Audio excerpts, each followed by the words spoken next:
अगर आपको खर्राटे की समस्या से बहुत प्रॉब्लम हो रहा है, आपके जो साथी, आपके जो सास होते हैं, उनको बहुत प्रॉब्लम हो रहा है, उन्हें रात भर नींद नहीं आती है दोस्तों, तो आप एक्यूप्रेशर का एक पॉइंट लगा के अपने खर्राटों की समस्या को ठीक कर सकते हैं। तो आइए जाने वो पॉइंट। तो ये पॉइंट हमारे दोनों हाथों के मिडल फिंगर में ये पॉइंट आएंगे, जो रिंग फिंगर के साइड ये पॉइंट पड़ेगा, जिसे हम किडनी का 4 नंबर पॉइंट बोलते हैं।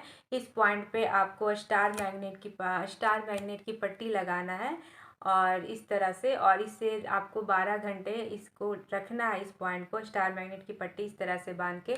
अगर आपके पास स्टार मैग्नेट नहीं है तो आप इस पे मूंग की पट्टी लगा सकते हो। इस तरह से आपको मूंग की पट्टी इस पॉइंट पे लगा के 12 घंटे रखना है, और अपने खर्राटे की समस्या से छुटकारा पाना, ताकि आपकी जो साथी है वो चैन की नींद सो सके।